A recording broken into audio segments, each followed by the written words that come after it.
Robert Francis Prevost, the man who would one day become Pope Leo XIV, was not born into royalty, political power, or church aristocracy.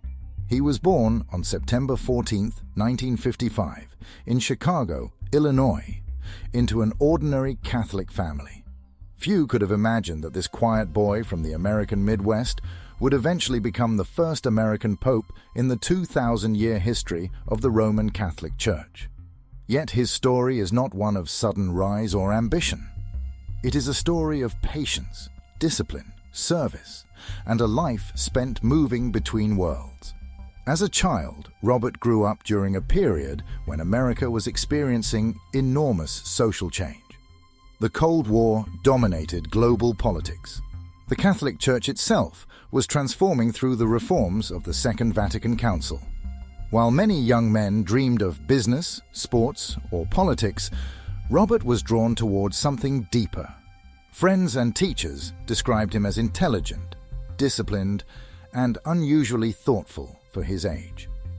Unlike many future religious leaders who focus entirely on theology from a young age, Robert displayed a remarkable balance between faith and reason. At Villanova University, he studied mathematics, earning a degree before pursuing philosophy and theology. Mathematics may seem like an unusual foundation for a future pope, but it reveals something important about his mind. Mathematics teaches structure, order, logic, and patience. These traits would later become visible throughout his leadership style.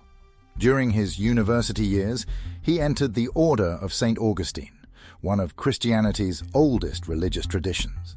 The Augustinians are known for emphasizing intellectual inquiry, community life, humility, and the search for truth. This was not simply a career decision. It was a complete surrender of ordinary ambitions.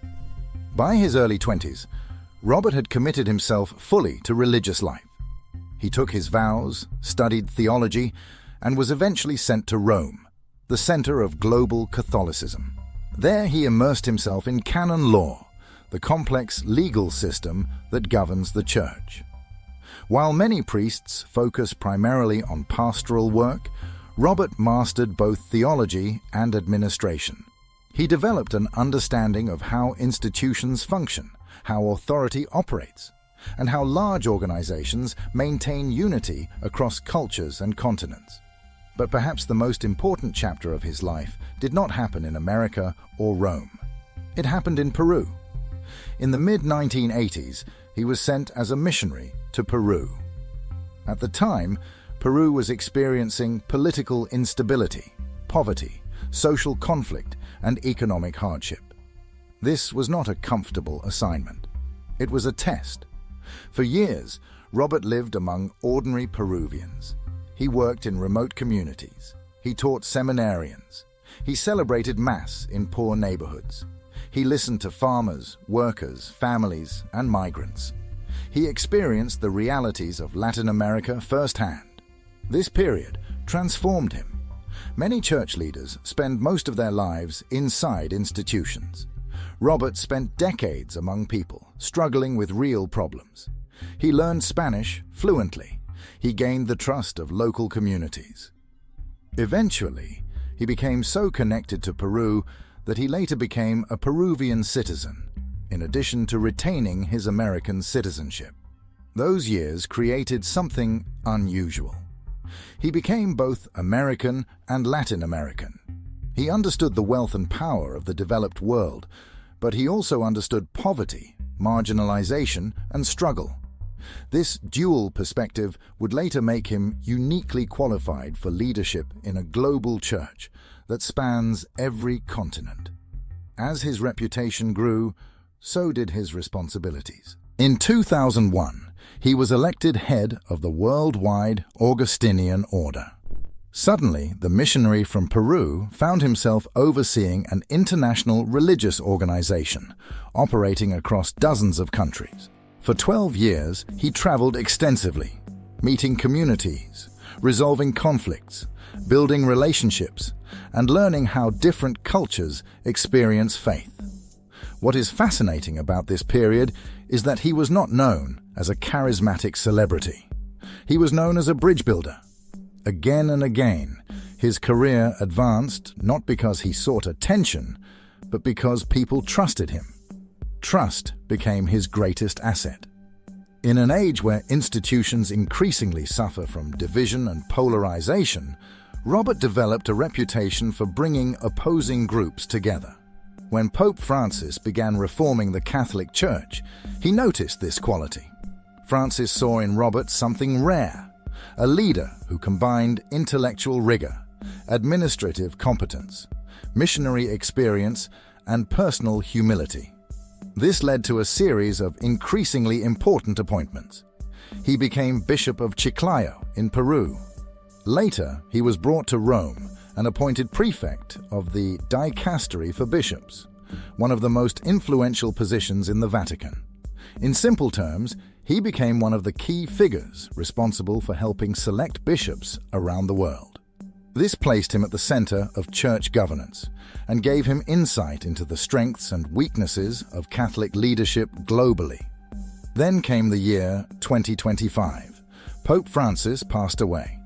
The Catholic Church entered one of the most significant moments in its history, the conclave. Cardinals from around the world gathered inside the Vatican to elect a new pope. Many observers expected famous names. Many analysts believed an American could never become pope due to the geopolitical power already possessed by the United States. Yet something remarkable happened. Robert Francis Prevost emerged as a consensus candidate. He was not the loudest, he was not the most famous, he was not the most ideological, but he occupied a unique position inside the Church's network of relationships. He was trusted by reformers, respected by moderates, and accepted by many traditionalists. He was seen as a man capable of maintaining unity during turbulent times. On May 8th, 2025, white smoke rose from the Sistine Chapel. Robert Francis Prevost became Pope Leo XIV. For the first time in history, an American sat on the throne of St. Peter. The choice of the name Leo XIV was deeply symbolic. The previous Pope Leo, who shaped modern Catholic history, was Leo XIII, known for addressing the social and economic upheavals of the Industrial Revolution.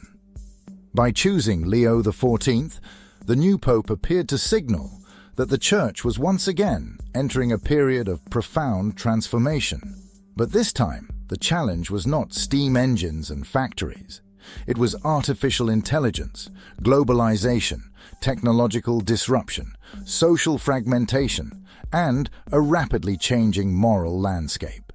One of the most intriguing aspects of Pope Leo XIV is his worldview.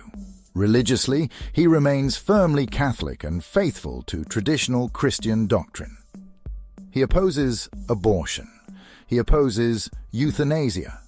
He supports traditional Catholic teaching regarding marriage and sexuality. Yet at the same time, he strongly emphasizes compassion, social justice, care for migrants, protection of the poor, and dialogue between cultures. This creates an interesting tension. Some view him as progressive because of his concern for social justice. Others view him as conservative because of his commitment to traditional doctrine. In reality, he fits neither label comfortably.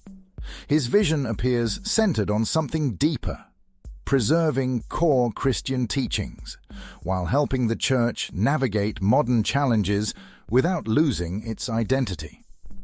Another major theme of his papacy is artificial intelligence. Unlike many religious leaders who focus exclusively on moral issues, Leo XIV has repeatedly highlighted AI as one of humanity's defining challenges. He believes technology is reshaping human consciousness itself. Questions that once belonged to science fiction are becoming reality. What happens when machines outperform humans in decision-making? What happens when truth becomes harder to distinguish from fabrication? What happens when algorithms shape human behavior more effectively than institutions?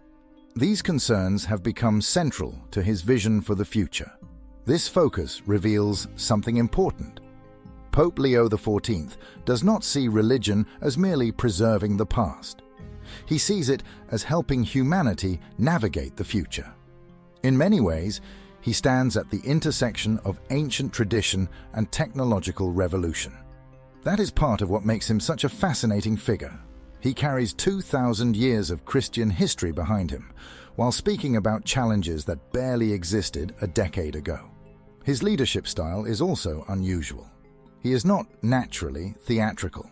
He is not known for fiery speeches. He does not dominate headlines through controversy.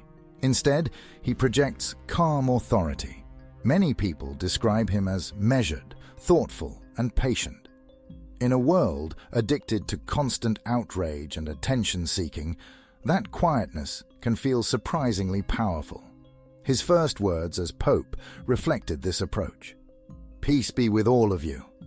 Simple words, yet words that revealed the priorities of a man stepping into one of the most difficult leadership roles on earth. Today, Pope Leo XIV leads more than 1.4 billion Catholics worldwide.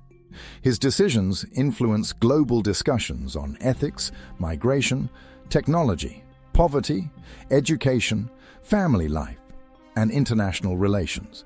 But perhaps his greatest challenge is not political. It is spiritual. He inherited a church facing declining participation in some regions, rapid growth in others, internal divisions, scandals, and the challenge of remaining relevant in an increasingly secular world. Many leaders respond to such pressure by choosing sides. Leo XIV appears determined to build bridges. Whether that strategy succeeds remains one of the defining questions of his papacy. What makes his story truly remarkable is not that he became pope. It is how he became pope. Not through wealth, not through political power, not through celebrity, but through decades of service, study, missionary work, and relationship building. He spent years in forgotten communities before entering the Vatican. He learned the realities of both rich nations and poor nations. He mastered both theology and administration. He became both American and Peruvian, both missionary and leader, both scholar and pastor.